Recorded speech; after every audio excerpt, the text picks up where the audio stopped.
और ये भी नीचे में था तो ये ऊपर में चला जाएगा। ये 22/7 यहाँ पर क्या हो जाएगा 7/22, और ये 10.5 क्या हो जाएगा 1/10.5। ठीक है, तो इसको काटने पर आएगा आपका L का वैल्यू 17.5। यहाँ से लाइनिंग आप लोग खुद से सॉल्व करिएगा, ठीक है ना। यहाँ पर कंफ्यूज मत हो जाइएगा कि 7/10.5 कहाँ से आ गया, ये 7 इधर होना चाहिए था। चलिए कंफ्यूज नहीं होना, ठीक है। अब इसको काटेंगे तो आएगा 17.5, जो कि मैंने कैलसी से पहले करके रखा है, कैलकुलेटर से, आप लोग अपने से करिएगा। तो L निकल गया, और वो पूछा क्या था, हाइट और L दोनों पूछा था आई थिंक, हाँ। तो L तो निकल गया, अब हाइट कैसे निकालेंगे। देखिए मैंने हाइट डायरेक्ट लिख दिया 14 सेंटीमीटर, लेकिन आप लोग को कंफर्म पता चल गया होगा कि हाइट कैसे निकालेंगे। हाइट निकालने का एक फॉर्मूला होता है। हाइट निकालने का फॉर्मूला क्या होता है, मैं हाइट के बगल में ही लिख देता हूँ, L² - R² का होल अंडर रूट, यही होता है ना, मैंने लिखवाया हुआ है। तो L भी आपको पता है, R भी पता है, इसकी जगह पुट करिएगा तो H निकल आएगा। और ये आप लोग अपने खुद से करिएगा, एक तरीके से होमवर्क समझ लीजिए, ठीक है। हाइट निकालने के लिए क्या करेंगे, L का स्क्वायर माइनस R का स्क्वायर करेंगे तो आ जाएगा, इसको सॉल्व करिएगा तब आ जाएगा 14 सेंटीमीटर। क्लियर है। चलिए आज का last sums 12 number. Okay, a heap of wheat is shape in the right cone. देखिए हीप मतलब कि इस तरीके से ढेर लगा हुआ है गेहूं का, ठीक है। बोला इसका बेस डायामीटर है 9 मीटर, यानी कि व्यास दिया है 9 मीटर, और हाइट हाइट दे दिया है 3.5 मीटर। ये रहा, इसका बेस कितना हो गया 9 और हाइट कितना हो गया 3.5। फिर क्या बोल रहा है, बीच में से लेके आते हैं, determine the total volume of wheat, यानी वॉल्यूम निकालना है। और क्या पूछा है, let us calculate the minimum quantity of plastic sheet to be required to cover up this heap of wheat. Okay, साथ ही में आपको पाई का वैल्यू 3.14 बोला है, ठीक है, क्वेश्चन के नीचे, और रूट 130 यानी 130 का वैल्यू बोल दिया 11.4। तो याद रहे पाई का वैल्यू अगर वो 3.14 बोला है तो आप 22/7 नहीं लेंगे तो थोड़ा सा माइनर मिस्टेक हो जाएगा और इसके लिए आपका मार्क्स भी कटेगा, ठीक है। पाई का वैल्यू पहले ही बोल दिया 3 पॉइंट डेसिमल में लेने के लिए, तो आपको यही लेना पड़ेगा वरना आंसर डेफर कर जाएगा। क्लियर है। और रहा बात की 130 क्यों दिया है, तो ये हम लोग आगे देखेंगे क्यों दिया है। तो दो चीज पूछा है, पहला तो वॉल्यूम जो कि साफ साफ दिखाई दे रहा है, अच्छा वॉल्यूम यानी कि व्यास। दूसरा कुछ घुमा के पूछ रहा है कि इसको हमको कवर करना है, तो कवर कैसे करिएगा, प्लास्टिक शीट से इसका चारों तरफ कवर करिएगा, बेस में तो नहीं घुसा पाइएगा नीचे, यानी कि लेटरल सरफेस एरिया कवर करिएगा। अगर मैं हिप ऐसे रखा हुआ हूँ तो इसके चारों तरफ ही तो आप कवर करिएगा ना, ऐसे अंदर घुसा के तो कोई कवर नहीं कर सकता।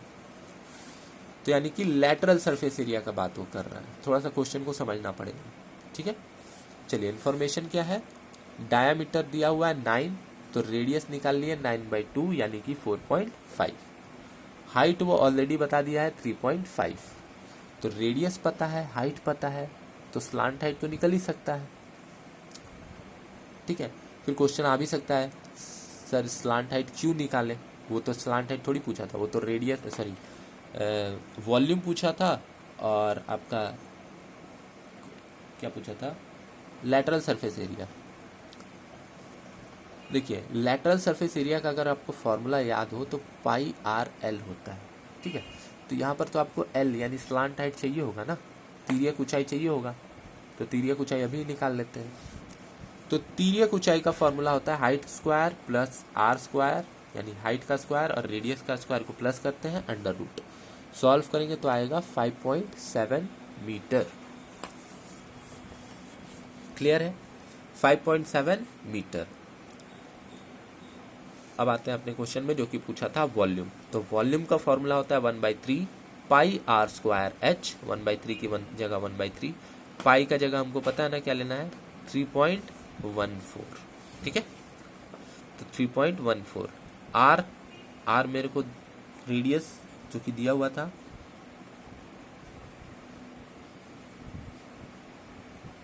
4.5, हाँ आर मेरा 4.5 है, तो आर की जगह पर मैंने लिखा 4.5 इंटू 4.5 और हाइट दिया हुआ है 3.5, ठीक है ना। वो जो 9 मीटर दिया था वो डायामीटर था, ठीक है। तो रेडियस के लिए क्या करेंगे, 9 डिवाइडेड बाई 2 करेंगे ना। तो खैर इसको सॉल्व करने पर आया 74.18 मीटर क्यूब, क्योंकि वॉल्यूम है तो मीटर क्यूब। तो ये मेरा निकल गया वॉल्यूम। अब रहा बात प्लास्टिक शीट जो कि कवर करने के लिए रिक्वायर, यानी कि यहाँ पर किसका बात हो रहा है, LSA लैटरल सरफेस एरिया, पार्श्व तल का बात हो रहा है। तो उसका फॉर्मूला होता है पाई आर एल। पाई की जगह पर फिर से मैं बता देता हूँ 3.14 लेना है, आर की जगह पर लेना है 4.5 और एल हम लोग ने निकाल लिया था 5.7 मीटर। अभी थोड़ा देर पहले बैठा के पुट करके मैंने निकाल लिया 80.54 मीटर स्क्वायर, ठीक है। तो ये रहा आपका टोटल सम्स। अब मैं फिर से बोलूँगा कि इस क्वेश्चन मतलब पूरे वीडियो को 2 बार कम से कम देखिए, ठीक है, क्योंकि 6 तक तो इजी था, ये 6 के बाद थोड़ा सा हार्ड किया है। क्या अभी भी बहुत लोग बोलेंगे सर वो √130 का जो आपने वैल्यू बताया वो मतलब लिखा था वो तो कहीं काम आया ही नहीं। देखिए √130 का यहाँ पर कहीं ना कहीं काम आया होगा, ठीक है, कैलकुलेशन करते टाइम, लेकिन मुझे दिखा मतलब मेरे को मिला नहीं, क्योंकि मैं हो सकता है दूसरे तरीके से कैलकुलेशन किया हूँ। तो आप ये मत सोचिएगा कि सर इसका वैल्यू दिया है मतलब इसको कहीं ना कहीं यूज़ तो करना पड़ेगा ना, ऐसा नहीं है। इसका यूज़ करना ज़रूरी है, ठीक है, इसका यूज़ करना ज़रूरी नहीं है। इसके बदले अगर आप दूसरा वैल्यू भी ले सकते हैं, अगर आप 130 आया ही नहीं तो कहाँ से यूज़ करेंगे, ठीक है। तो कंफ्यूज मत हो जाइएगा कि क्वेश्चन में दिया है मतलब कहीं ना कहीं तो ये यूज़ होगा ही, श्योर यूज़ होगा, बट हो सकता है हम उस तरीके से कैलकुलेशन ना कर रहे हो, हम लोग दूसरे तरीके से कैलकुलेशन कर रहे हो, ठीक है। चलिए, तो ये था आपका कोन चैप्टर कंप्लीट, ठीक है। अगली बार करेंगे हम लोग पार्टनरशिप। तो आज के लिए इतना ही।